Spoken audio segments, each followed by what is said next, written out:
também que nós não conhecemos. É muito bom realmente poder ver vocês aqui. Que Deus possa estar falando no seu coração nessa noite. Bom, o pastor Bill já falou, né, sobre nosso ministério ali em Araguari. Nós somos pastor ali em Araguari já há 14 anos, pela graça de Deus.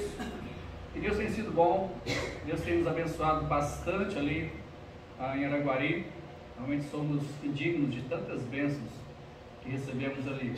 E uma das bênçãos saiu andando, né? Aqui foi lá para o fundo, né? Para as crianças.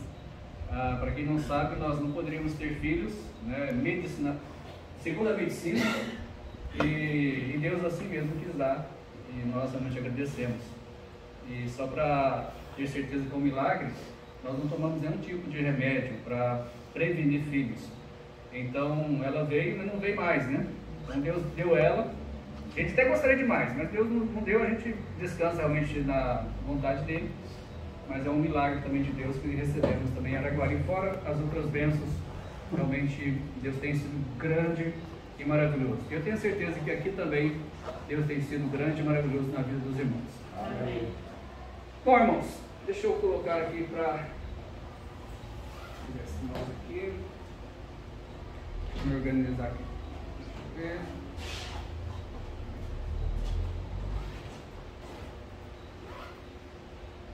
Apareceu. Deixa eu voltar aqui que a gente estava fazendo um teste antes. Bom, o tema da conferência, né, que o pastor Bill passou para nós, é o alvo da igreja local. A evangelização, edificação e glorificar a Deus. Vamos tentar trabalhar esses três alvos da igreja local. Logicamente, nós vamos acabar falando também de outros alvos da igreja local, que realmente são inúmeros.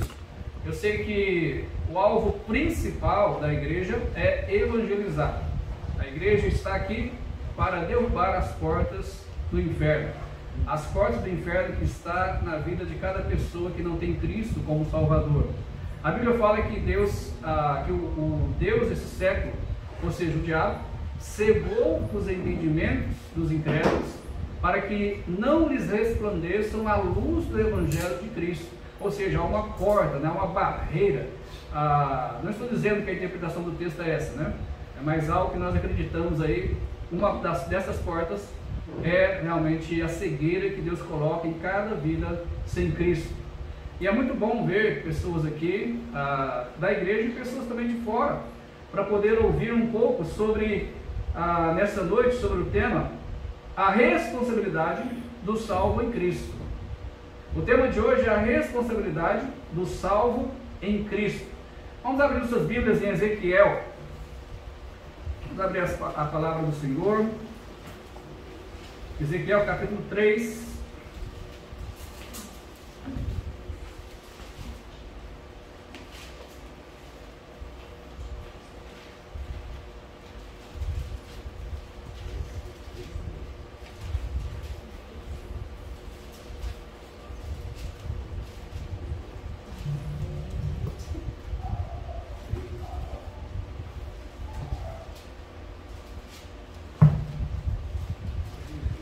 Ezequiel capítulo 3.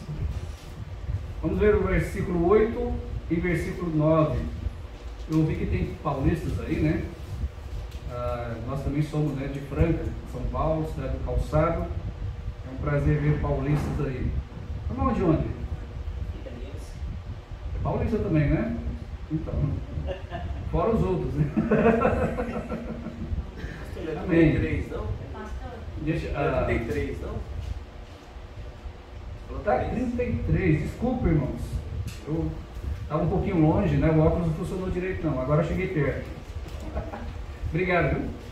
Capítulo 33, versículos 8 e 9. Um versículo bem conhecido, né? Pelo menos, talvez você já deve ter ouvido alguma pregação nestes versículos. Diz o seguinte a palavra do Senhor: se eu disser ao ímpio, ó ímpio, certamente morrerás, e tu não falares para dissuadir o ímpio do seu caminho, morrerá esse ímpio na sua iniquidade. Porém o seu sangue eu o requererei da tua mão. Mas se advertires o ímpio do seu mau caminho, para que dele se converta, e ele não se converter do seu caminho, ele morrerá na sua iniquidade. Mas tu livraste a tua alma. Oremos, irmãos. Pai, obrigado, Senhor, pela oportunidade que o Senhor tem nos dado de podermos estar aqui. Obrigado pela proteção na estrada. Obrigado também por essa igreja, por mais um ano. A igreja está firme, servindo ao Senhor. Almas têm sido salvas, almas têm sido edificadas. O Evangelho tem sido pregado fielmente. Obrigado pela vida do pastor Bill, também pela vida do pastor Robson e as duas famílias trabalhando aqui. Esteja abençoando, Pai, neste momento, a mensagem. Fala aos nossos corações, a começar realmente pelo meu coração, que a sua palavra possa me tocar mais uma vez. E assim também, cada um dos irmãos aqui possa ser tocado. Se houver alguém aqui que ainda não é salvo, Pai, esteja tocando também para a salvação, para que essa pessoa possa entregar a sua vida ao Senhor Jesus Cristo e ter vida eterna. Em nome de Cristo oramos agradecidos. Amém? Amém. Muito bem. Esse texto, ele mostra a responsabilidade de alguém que tem uma mensagem, tem um aviso. No caso aqui, esse homem é Ezequiel, e ele é colocado como um atalaia, um vigia perante Israel. E Deus fala para ele que, olha, se eu disser ao ímpio, certamente morrerás, e tu não falares para ele que ele vai morrer na sua iniquidade, ou seja, no seu pecado, e o sangue dele vai estar nas suas mãos. Mas se para o outro lado, se eu disser ao ímpio, né? Versículo 9, se advertires o ímpio com respeito ao seu mau caminho, mas ele não se converter, ele vai morrer na sua iniquidade, mas você vai livrar a sua alma, ou seja, o sangue dessa pessoa não vai estar nas suas mãos. Deixa eu contar algo para os irmãos aqui, o que aconteceu no ano passado, que até mexeu comigo, quando eu já preguei essa mensagem em Araguari, e mexeu comigo essa história. Em maio de 2021, um menino de 1 ano e 8 meses de idade, ele ficou 17 horas desaparecido depois de se perder em um milharal na área rural da comunidade Ponte Nova do Cotegipe, em Francisco Beltrão, lá no Paraná. Cerca de 150 pessoas, irmãos. Entre eles policiais, militares, bombeiros, defesa civil, voluntários, familiares. Todas essas pessoas trabalharam nas buscas pelo garoto. Tem aí 2 fotos, né? Quando os pais reencontram a criança. Mas preste atenção no depoimento de um dos bombeiros. Nós escolhemos essa profissão, um verdadeiro sacerdócio. Interessante, né? Não sei se ele é cristão, mas foi o que ele colocou. Nós escolhemos essa profissão, um verdadeiro sacerdócio. Nossa missão lida com momentos mais sensíveis das pessoas. Estamos sim expostos a intempéries, sem horários definidos para se alimentar ou dormir, mas essa é a nossa profissão, essa é a nossa missão. E trabalhamos em conjunto para melhor atendermos a nossa população. Aceitamos e agradecemos todo o apoio recebido, pois o que importa é o sucesso da missão, da vida salva.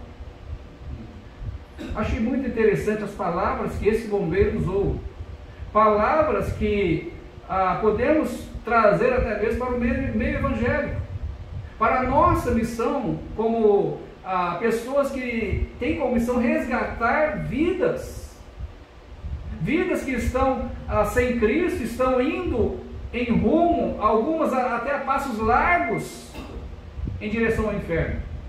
E nós temos o Evangelho. Nós temos aquilo que eles precisam para converter o seu mau caminho, convertê-los do seu mau caminho. Geralmente, em busca por uma pessoa perdida, como aconteceu no caso dessa criança, muitas pessoas se voluntariam para ajudar. Eu tenho certeza que se algo acontecesse aqui em Catalão, provavelmente muitas pessoas iriam ajudar. Se fosse alguma área rural aqui, muitas pessoas iriam se locomover para lá e ver o que pode fazer para ajudar, para achar, talvez, ou uma pessoa, ou uma criança, como foi no caso aqui. E eles iriam examinar cada canto do local. Tempo, dinheiro, esforço e sacrifício são colocados com a esperança de encontrar a pessoa perdida antes que seja tarde demais. Irmãos, estamos falando de um resgate de uma pessoa física. Agora, por quê? Porque quando se fala de almas imortais, almas perdidas, como eu já disse, indo rumo ao inferno porque estão sem Cristo, sem a salvação em Cristo, porque tão pouco esforço, irmãos, é desenvolvido para resgatar essas almas da perdição eterna. Nós não passamos noites de insônia, nós não passamos dias de agonia num completo esforço para realizar as nossas responsabilidades perante Deus e livrar nossas mãos do sangue daquelas pessoas que ainda não foram resgatadas pelo Evangelho do nosso Salvador e Senhor Jesus Cristo. Aqueles que estão perdidos sem Cristo, eles não costumam chegar em grande número aos cultos. Acredito que isso não tenha acontecido aqui, não é verdade? Chegar uma leva, uma multidão aí de pessoas, que nós queremos ouvir o Evangelho. Isso não é comum. Sim, pode acontecer, nada é impossível para Deus, mas não é comum. Então, se essas pessoas vão ser alcançadas, se vão ser achadas e se elas vão ser resgatadas, precisamos ir aonde elas estão com o Evangelho de salvação. Não existe, irmãos, substituto para o Evangelho, pois nada pode tomar o seu lugar. Infelizmente, existe aí um tal de evangelicalismo que promete uma salvação sem santificação. Ou seja, eles prometem a Jesus como Salvador, mas não querem obedecê-lo como Senhor. Eles prometem a libertação do inferno, mas não necessariamente a libertação do pecado. Essas igrejas muitas vezes estão cheias de pessoas, mas pessoas mortas para Deus, pessoas sem a salvação, porque não há mudança, não há novo nascimento. O mundo está cansado, irmãos. O mundo está cansado da inércia do cristianismo. Eles querem ver em nossas vidas um evangelho demonstrado, eles querem ver em nossas vidas uma manifestação honesta de interesse pelas pessoas. Quando eu digo interesse pelas pessoas, irmãos, não quero dizer chatice, mas um amor verdadeiro. Que as pessoas sintam que nós importamos com elas. E não apenas queremos empurrar goela abaixo, né? Um evangelho, como muitas vezes os pais fazem com a criança, né? Como remédio. Na verdade, não quer tomar, vai na força, né? Mas a salvação não deve ser assim, né? Muitas vezes a gente quer empurrar, a gente quer que a pessoa... é tão bom, na verdade, vai fazer tão bem a época, a gente quer empurrar, mas isso muitas vezes é prejudicial. Eles precisam ver realmente um interesse genuíno, um amor genuíno que nós temos por eles. Parece que a mesma queixa do salmista continua atuante, ou continua hoje em dia, né? Continua atual, né, hoje em dia. Em Salmo 142, versículo 4. Salmo 142, versículo 4, olha o que o salmista diz: olhei para a minha direita e vi, mas não havia quem me conhecesse. Refúgio me faltou, ninguém cuidou da minha alma. Parece que, em certo sentido, essa queixa do salmista ainda continua inconscientemente na vida dos perdidos. Eles não veem em nossas vidas pessoas realmente querendo ajudá-los, querendo mostrar o refúgio verdadeiro, querendo realmente cuidar com carinho da alma deles. Irmãos, nós somos responsáveis. Nós somos responsáveis. Você é responsável, eu sou responsável, mas por que temos a responsabilidade de ganhar almas para Cristo? Por quê? Primeiro, pelo nosso saber. Segundo, pelas nossas posses. Terceiro, pela comissão que foi dada a nós. E em quarto, pelo que somos e pelo que somos. Esses 4 pontos nos fazem responsáveis. Nós vamos passar por eles agora.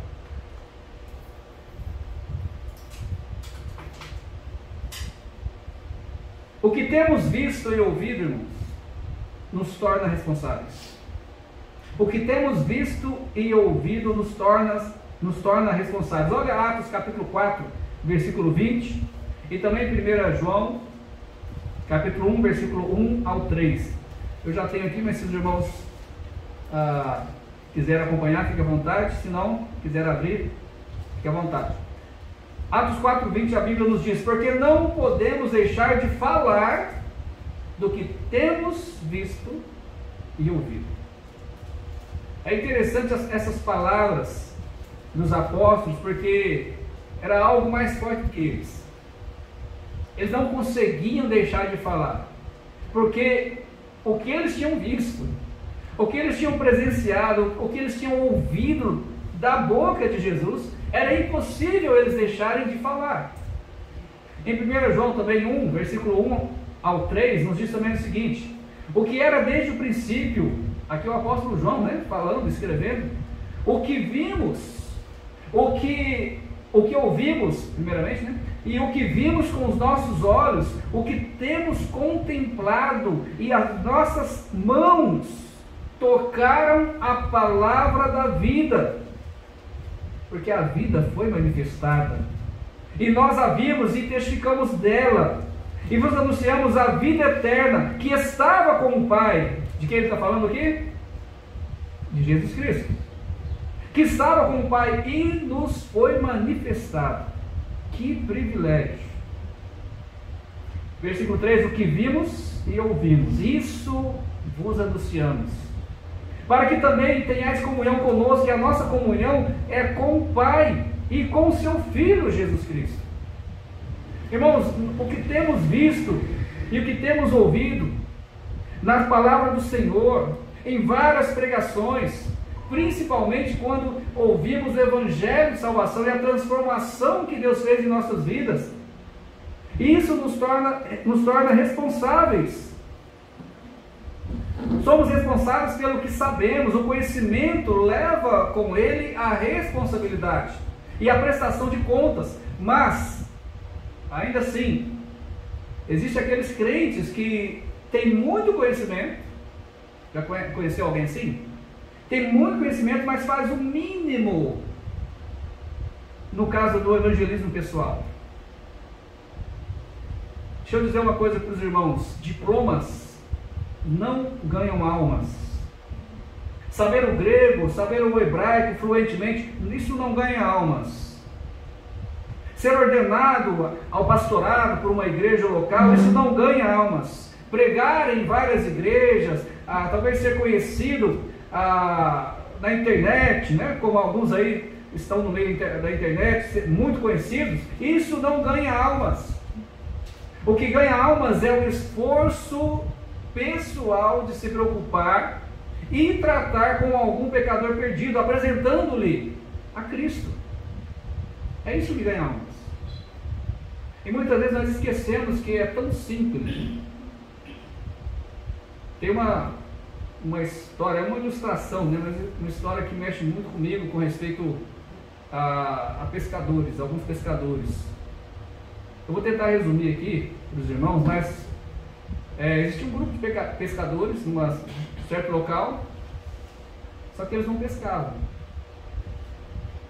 Eles muitas vezes, né, faziam até reuniões para falar sobre como pescar melhor, falar como que o peixe, né, os tipos de peixe, sabe? As iscas, né, com quais iscas usar, faziam congressos grandes e eram muito conhecidos como pescadores, mas eles não pescavam. E um certo dia, encurtando a história, né, tem muita coisa aí, um jovem saiu e conseguiu pescar um peixe. Eles fizeram o maior, né, alvoroço, aquela maior festa. Oh, pescou um peixe! Que bênção!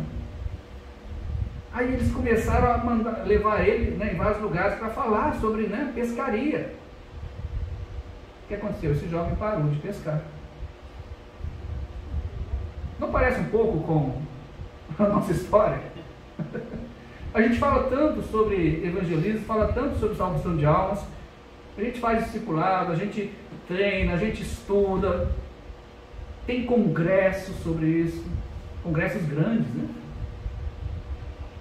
Mas, se nós formos olhar quem está saindo, é quase ninguém, para pescar, para ganhar almas.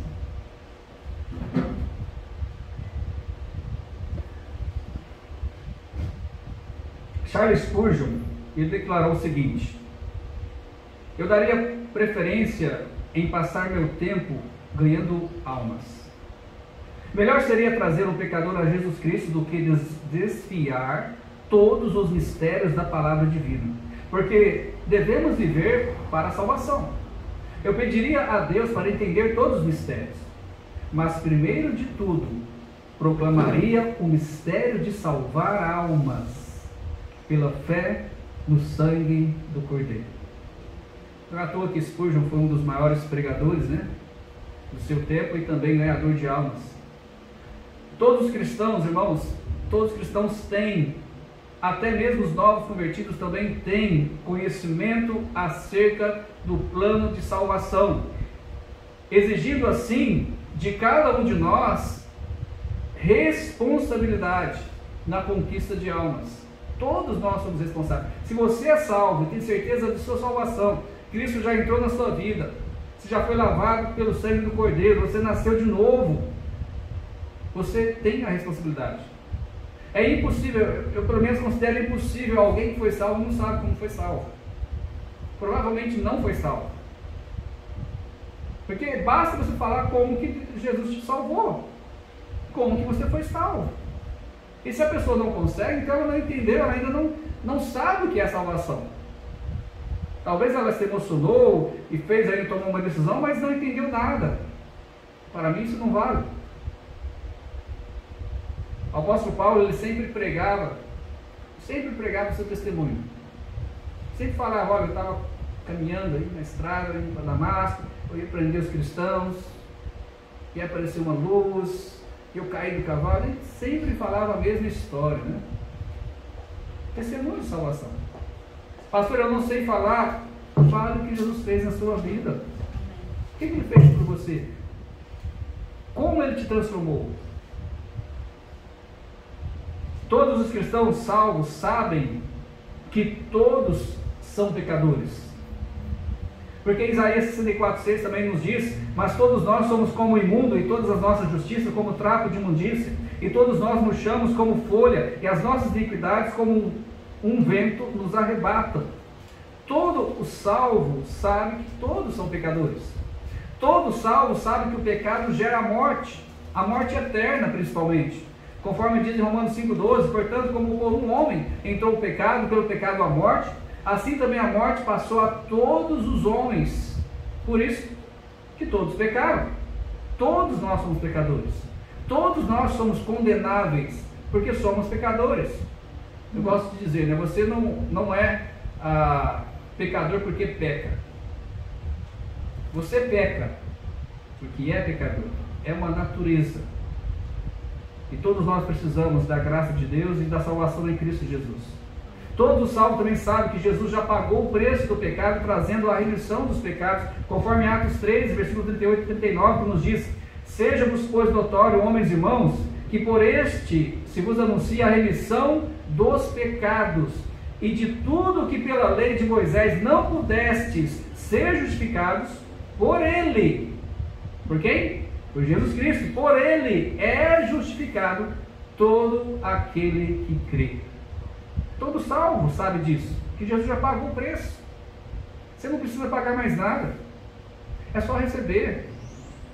Se alguém vai lá no supermercado e faz uma compra para você, compra uma cesta básica para você, chega na sua casa, vai entregar, você não tem como dizer quanto que é. Não, é um presente, eu fiz com amor. Não, eu quero pagar. Sem educação, né? Não? Algumas pessoas querem fazer isso com Deus. Jesus já pagou todos os seus pecados na cruz do Calvário, e Ele apenas diz: olha, vem a mim, todos que estáis cansados e oprimidos, e eu vos aliviarei. Aí alguns querem dizer: não, mas se eu for salvo, eu tenho que ser salvo pelas obras, eu tenho que merecer. Mas então, para que Jesus morreu? Para que Jesus pagou? Então, que falta de educação, né? Com o Senhor Jesus Cristo, que foi lá e pagou todos os pecados na cruz. Todo salvo sabe disso. Todo salvo sabe também que aquele que não crê em Cristo passará a eternidade no inferno. Se você foi salvo, você deve ter entendido isso. Se você continuasse perdido, sem Cristo, você iria passar a eternidade no inferno. Mateus 10, 28 nos diz: e não temais os que matam o corpo e não podem matar a alma, temei antes aquele que pode fazer perecer no inferno a alma e o corpo.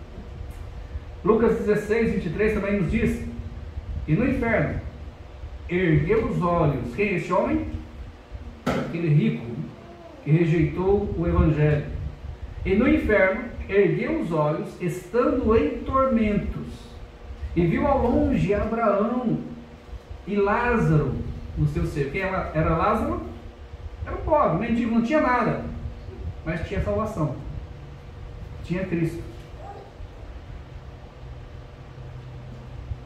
Nós somos responsáveis, irmãos, pelo que temos ouvido, pelo que temos visto.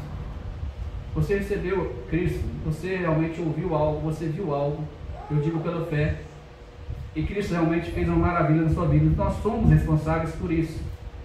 A bênção também de ser salvo nos faz responsáveis, porque como salvos em Cristo somos devedores para com o mundo inteiro, para com todas as pessoas que ainda não têm a salvação.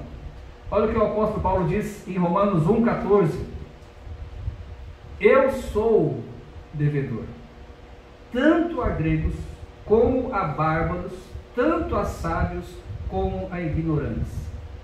É por isso que o apóstolo Paulo foi um dos maiores ganhadores de almas, né? Na Bíblia. O maior apóstolo, embora foi o último apóstolo a ser chamado por Cristo, porque ele se sentia realmente devedor. Aonde ele estava falando de Cristo. Aonde ele estava evangelizando. É interessante pensar que o que foi pago pela nossa salvação nunca conseguiremos retribuir ou pagar.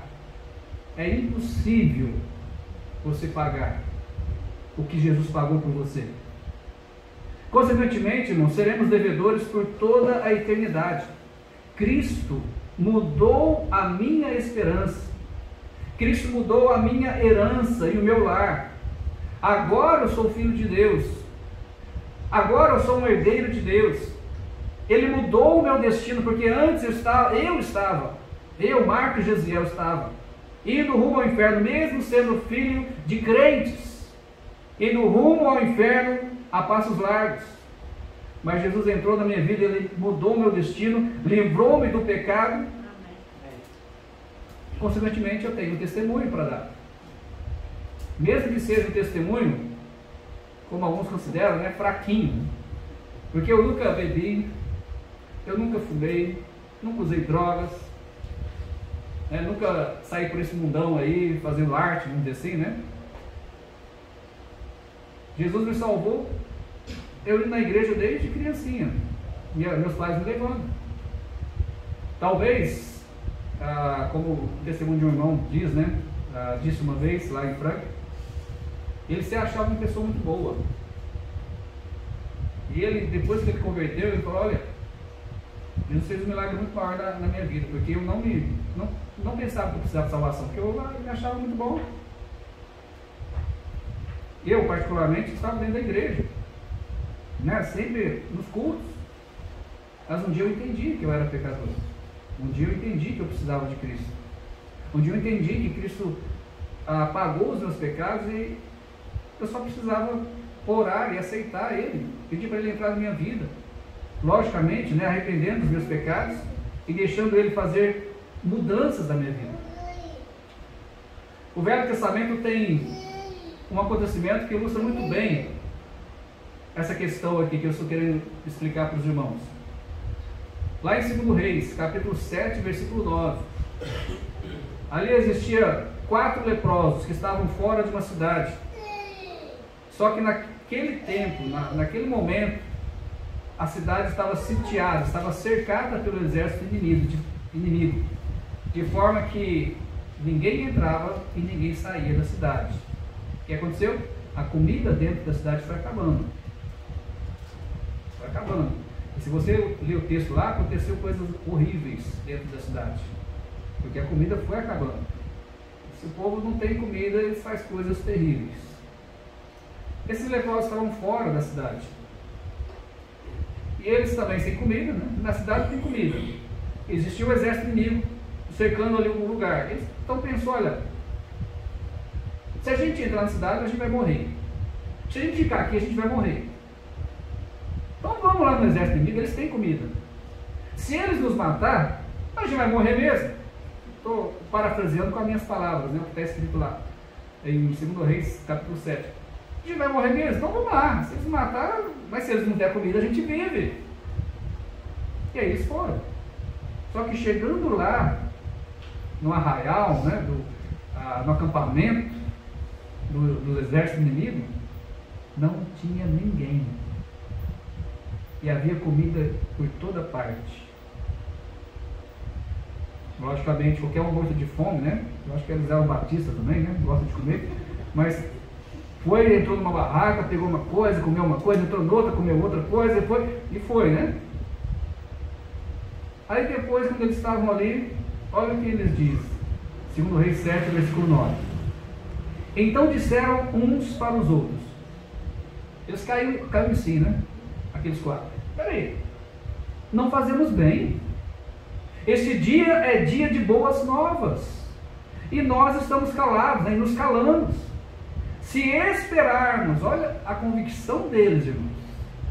Se esperarmos até a luz da manhã, ou seja, se esperarmos aí amanhecer, algum mal nos sobrevirá. Por isso agora vamos e anunciaremos a casa do rei. Por que eles caíram em si? Porque a cidade estava morrendo de fome, havia muitas pessoas morrendo de fome dentro da cidade, e ninguém sabia que existia comida à vontade lá fora. E ele falou: se a gente esperar, alguma coisa vai acontecer com a gente. Então vamos lá agora, senão algum mal vai acontecer com a gente. E eles foram e anunciaram. E a cidade saiu que nem doido, né? Se você ler lá, até alguma pessoa lá que não acreditava que Deus poderia fazer isso, né? Se você ler todo o texto, você vai entender. Ele morre porque as pessoas pisoteiam ele fica na porta. Mas o que aconteceu aqui, irmãos? Eles se sentiram responsáveis. Olha, nós temos algo bom e o povo está precisando. Se a gente não falar, eles vão morrer lá de fora. Não é a mesma coisa de nós hoje, irmãos? Nós temos o Evangelho, a mensagem mais importante, uma mensagem transformadora, uma mensagem que resgata vidas, uma mensagem que transforma vidas, que faz com que a direção de uma pessoa que está indo rumo ao inferno muda para ir rumo ao céu, vida eterna, um remédio mais maravilhoso que cura o pecado, a doença mais horrível que existe nesse mundo. E nós muitas vezes nos calamos. Quem dera pudéssemos ter a mesma convicção que eles, né? Se esperarmos até amanhã, algum mal pode acontecer com a gente. Vamos falar. O apóstolo Paulo disse em 1 Coríntios 9,16: porque se anuncio o Evangelho, não tenho de que me gloriar, pois é-me imposta essa obrigação, e ai de mim, se não anunciar o Evangelho. O apóstolo Paulo também tinha essa mesma convicção.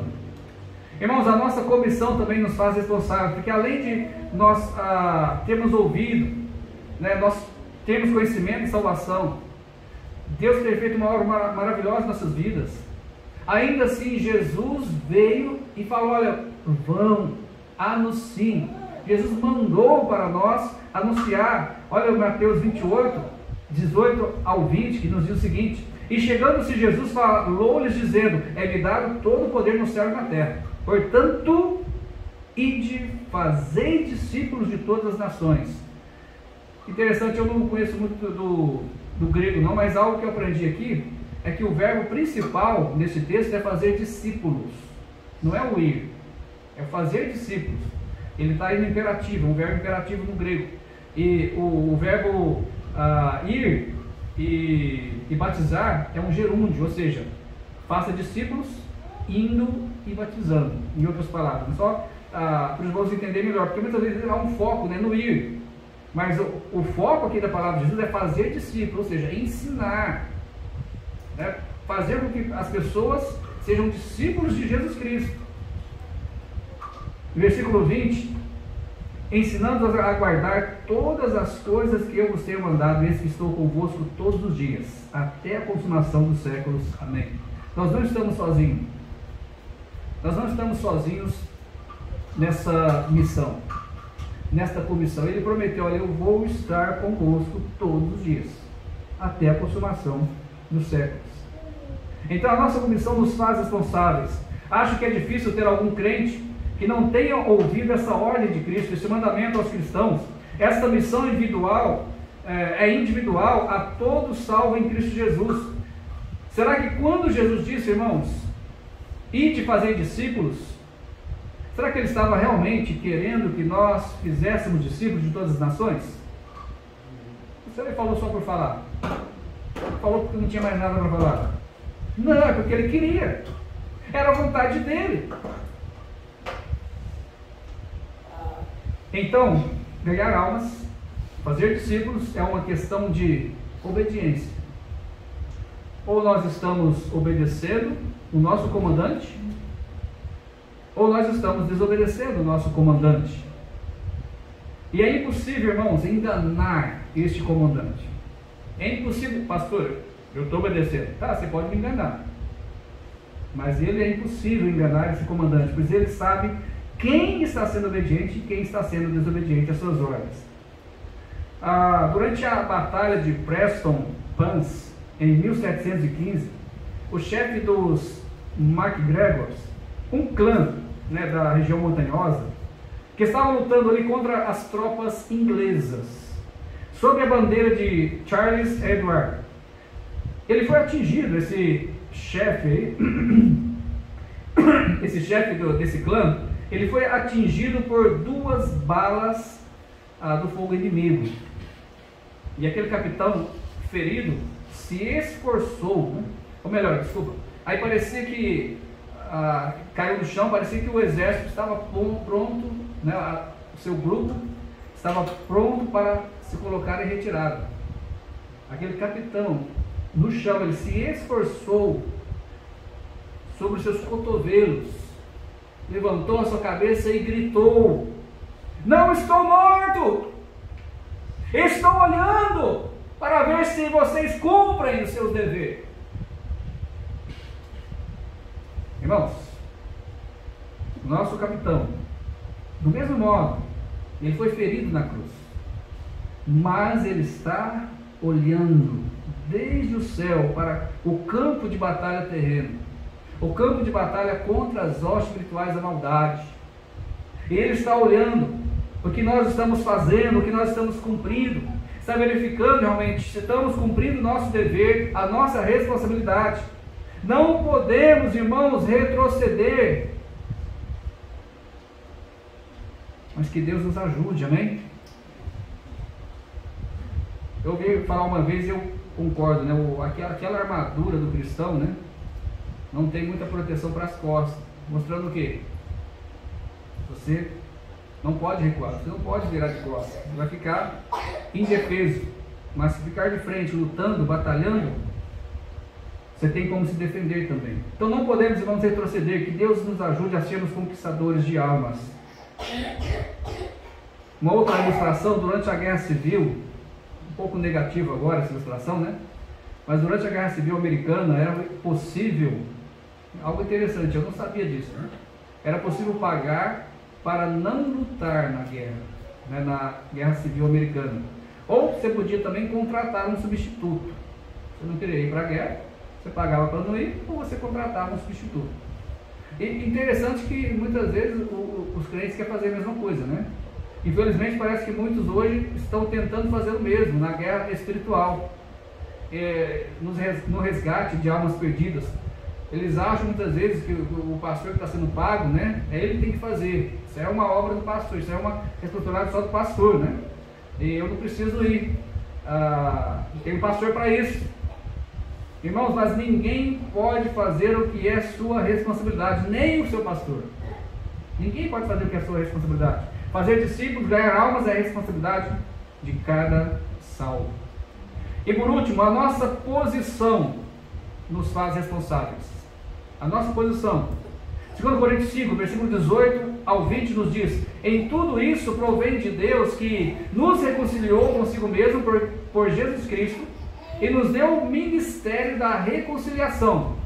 Isto é, Deus estava em Cristo reconciliando consigo o mundo, não lhes imputando os seus pecados, e pôs em nós a palavra da reconciliação, de sorte que somos o quê?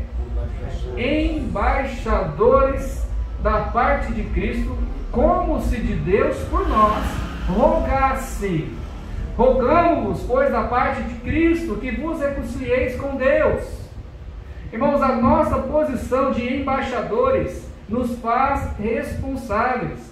O que é um embaixador? O embaixador é um enviado, um oficial, um representante diplomático do mais alto escalão a um governo ou soberania estrangeira, como residente ou para uma missão especial temporária. Isso é um embaixador. Conforme o tempo passa, é interessante e triste também, que menos interesse os cristãos têm em pessoas. Conforme o tempo passa, você pode olhar aí, você que é convertido já há um tempo, menos interesse os cristãos têm em pessoas, principalmente para influenciá-los a receber a salvação em Cristo. Mas graças a Deus, ainda tem aqueles que se preocupam. Ainda tem um remanescente que se preocupa com as almas perdidas. Mas existem muitos crentes, infelizmente professos, que passam anos e anos sem testemunhar da graça salvadora de Cristo, sem testemunhar do Evangelho, sem testemunhar, se é que é salvo, né? O que Cristo fez em sua vida. Um embaixador tem a preocupação de representar o seu país. No nosso caso, como embaixadores da parte de Cristo, a nossa missão é o ministério da reconciliação, conforme nós vimos aí no texto. Ou seja, a nossa responsabilidade é anunciar ao mundo, as pessoas realmente, cada pessoa, que Deus quer se reconciliar com eles. Deus quer se reconciliar com cada pessoa. E para isso Deus deu o Senhor Jesus Cristo, Deus deu o seu próprio Filho, para reconciliar consigo mesmo o mundo inteiro. Mas a palavra da reconciliação, irmãos, ou seja, as negociações de paz, né, que é nossa responsabilidade, devem ser feitas por nós, como diz o texto aí. É como se Deus rogasse ao mundo por meio de nossa boca, dizendo o seguinte: reconciliai-vos com Deus por meio de Jesus Cristo. Se olharmos para o livro de Atos, veremos que a igreja primitiva, o pastor Bill pregou isso lá, né, em Araguari, né? A igreja primitiva, cada crente tinha como missão ganhar almas. Cada um. principalmente quando foram dispersos, né, pela perseguição. Eles iam anunciando, aonde eles passavam, anunciando o Evangelho, e muitas almas foram salvas. Eles procuravam os perdidos. A igreja crescia, se fortalecia. Infelizmente, quando a paixão evangelística se esfria numa igreja, irmãos, a igreja se perde em sua missão. Já imaginou um soldado com uma missão e de repente ele não sabe mais qual é a missão dele? O que vai virar desse soldado? Nada, né? A igreja muitas vezes não sabe, esquece ou muda a missão. O poder e a produtividade dá lugar à religiosidade fria. Infelizmente nós estamos vendo dias de uma religiosidade fria dentro das igrejas.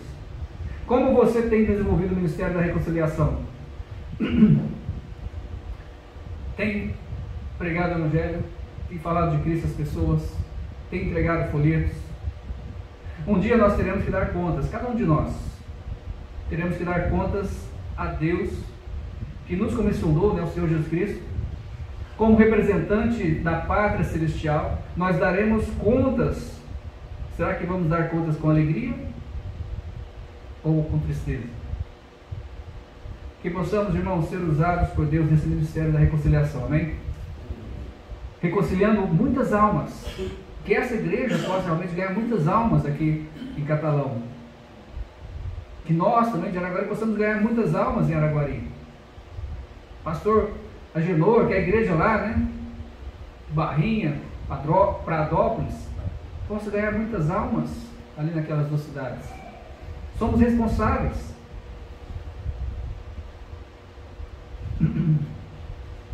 Concluindo, ser salvo em Cristo é um privilégio, amém ou não? Amém. É um privilégio muito grande, uma dádiva, um grande presente, o maior presente que Deus pode dar, o maior presente que você pode receber é a salvação, mas também é uma grande responsabilidade.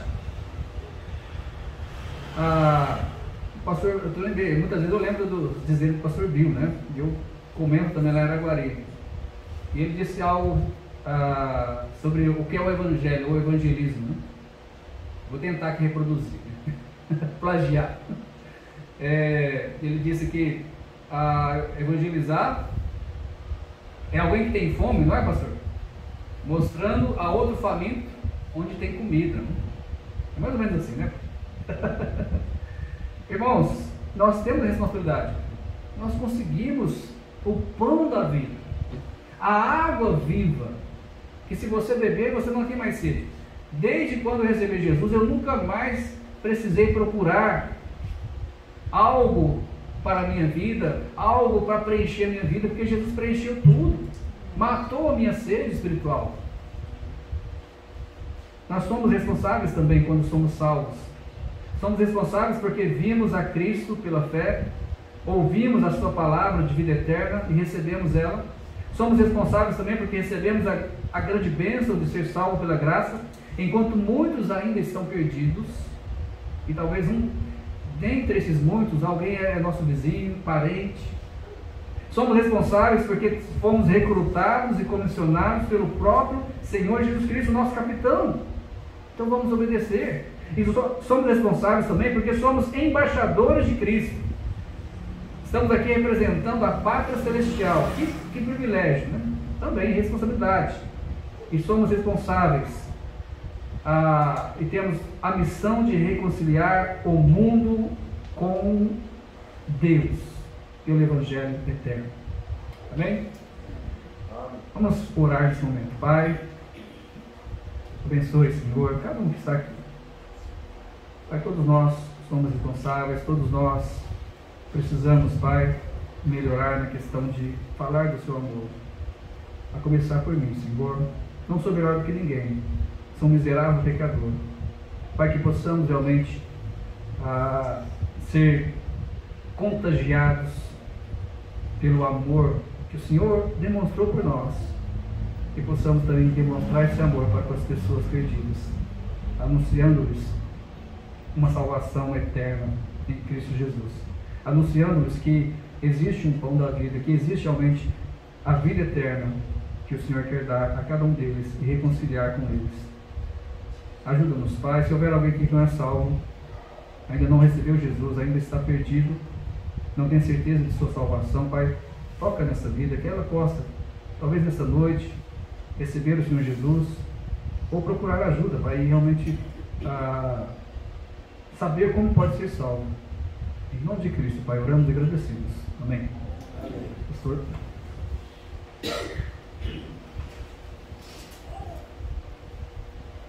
Amém.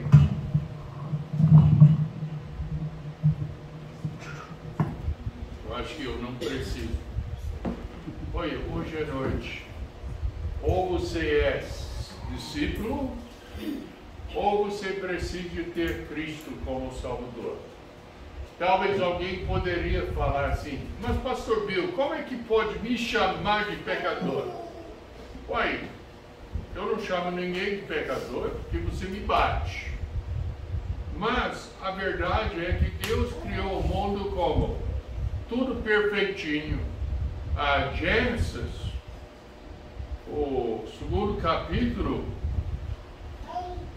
e esse não vai ser uma segunda mensagem não, então calma aí. Primeiro capítulo, verso 31 fala: e viu Deus tudo quanto tinha feito, e eis que era muito bom, e foi tarde e amanhã o sexto dia. Bom, Deus criou como? Tudo perfeitinho. Tinha defeito, tinha pecado, tinha alguma coisa errada? Nada, tudo foi perfeitíssima. Então a pergunta surge agora: hoje em dia o nosso mundo é perfeitinho?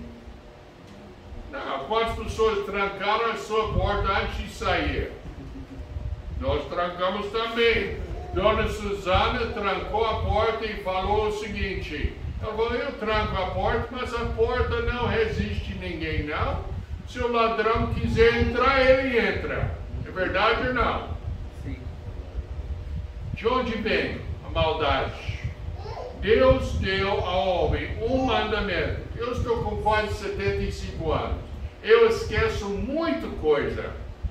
Eu acho que eu esqueço mais coisa do que eu lembro. Mas eu esqueço muita coisa. Mas eu sei que pelo menos uma coisa eu posso lembrar. Se Dona Suzana falar comigo, vai pegar tal e tal coisa, uma coisa eu lembro. Se ela falar 3, 4 coisas, eu esqueço. Eu tenho que escrever. Deus falou uma coisa só: de todas as árvores do jardim comereis livremente, mas da árvore do conhecimento do bem e do mal não comereis, porque no dia que comerdes, morrerás. E sabe o que Adão fez? Eva pegou o fruto proibido, comeu e deu para o seu marido. Entrou o pecado no mundo. E nós podemos saber que esse foi capítulo 3 de Gênesis. Capítulo 4, Caim matou seu irmão. Capítulo 7, Deus tinha de mandar o dilúvio por causa da corrupção da humanidade. E depois eu acho que capítulo 11, ele tinha de confundir as línguas, lamentavelmente, porque aí eu não falaria português enrolado, não é? Mas lá ele confundiu as línguas por causa da maldade do homem.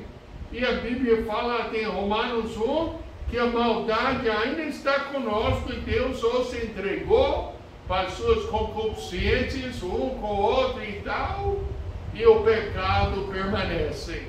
Então, como o pastor falou hoje à noite, eu peco porque eu nasci pecador. Sim. Eu não me tornei pecador porque eu pequei, mas eu peco porque eu sou pecador. Agora, a Bíblia fala que somos separados de Deus por causa do nosso pecado. Deus está aqui, eu estou aqui, e o meu pecado entra em nós. E a Bíblia fala que quando nós ainda éramos fracos, Cristo morreu pelos nossos pecados. Então, pensa bem, Cristo santíssimo, sem pecado, perfeito, aqui. Bill, pecador, veio passado, indo para o inferno aqui. O meu pecado foi passado em cima do Senhor, porque Ele morreu na cruz por causa do meu pecado. E em 1963, eu aprendi esse fato, Deus colocou no meu coração, eu orei a Deus para receber a justiça de Cristo. Amém. Então, diante de Deus, eu sou declarado justo, porque eu sou perfeitinho. Leandro, eu sou perfeitinho? De jeito nenhum. Eu não sou, meus amigos já sabem disso. Mas diante de Deus eu sou justo. Declarado justo por causa do Senhor Jesus Cristo. Amém. Sabe uma coisa? Não tem nenhuma religião do mundo que pode fornecer isso para nós. Verdade. Tem religiões que ensinam se fizer mais obras boas do que obras ruins, vai para o céu. Ou para melhor vida, alguma coisa. Se fizer mais obras ruins do que boas, então você não vai para o céu. E uns ensinam que vai para o inferno, outros ensinam que vai entrar neste mundo outra vez num estado pior. Alguma coisa. Mas nenhuma religião ensina que pela graça sois salvos mediante a fé. Isso não vem de vós, é dom de Deus. Amém. Não de obras para ninguém se gloriar. Falei que eu não ia pregar outra mensagem, mas acabei fazendo. Mas, olha, gente, eu estou tão preocupado sobre nosso catalão. Nosso catalão precisa a verdade da palavra de Deus. Está cheio de igrejas. Aqui parece que tem quase tantas igrejas como dentista ou advogado. Tem muitas igrejas, mas não estão pregando a verdade da palavra de Deus. Que a salvação vem para o pecador é pecador porque ele nasceu pecador, e a única maneira que pode se salvar não é pelos sacramentos, mas pela colocação da sua confiança unicamente e totalmente no Senhor Jesus Cristo. Amém. E esse é o Evangelho. Se alguém tiver dúvida, tem pastor Robson, banana mão aqui, tem pastor Marcos aqui, tem eu que gostaria de sentar. Nós não forçamos ninguém, é só sentar e conversar e ajudar. Amém. Sinceramente, eu quero ajudar qualquer pessoa a conhecer o Senhor Jesus Cristo como seu Salvador. Os que têm Cristo já sabem. Vamos ver se realmente vão reagir corretamente com a mensagem hoje à noite, não é, pastor? Amém. Amanhã à noite é boa noite para trazer alguém, não é? Verdade. Domingo também era uma boa oportunidade. Amém. Então vamos ver, todo mundo trabalhando para trazer alguém para a conferência. Foi uma bênção, não foi? Amém. Como eu prometi, Leandro prometiu que não seria muito demorado, não é? Foi muito. Só a minha palavra que foi pouco, mas aceita, não é? Mas volta amanhã à noite, 19h30, e eu garanto que até 15 para as 9 horas já terminou a mensagem. Aí se quiser ir embora pode, mas vamos ter uma festa também, vai ter comida e bolo e tudo, então eu acho que vai querer ficar. Amém? Mas é gostoso. Então, vamos fechar os olhos, vamos curvar as cabeças e vamos orar mais uma vez. E depois todo mundo está à vontade para ir para suas casas. Dona Suzana tem alguma coisa para entregar? Passa na mesa. Passa na mesa e tem umas que chama bobagês, bombom, esse tipo de coisa que pode pegar lá, tá? Então oremos. Precioso Pai, como nós te louvamos pela clareza da palavra, o pastor Marcos, Pai, ele é uma bênção, e eu oro que o Senhor possa abençoar cada pessoa que ouviu a tua mensagem hoje à noite, que vamos reunir novamente amanhã à noite, às 19h30, para ouvir mais da tua palavra. Abençoe o regresso de cada pessoa para suas casas. Em nome de Jesus, eu oro. Amém? Então, boa noite, cumprimento uns aos outros.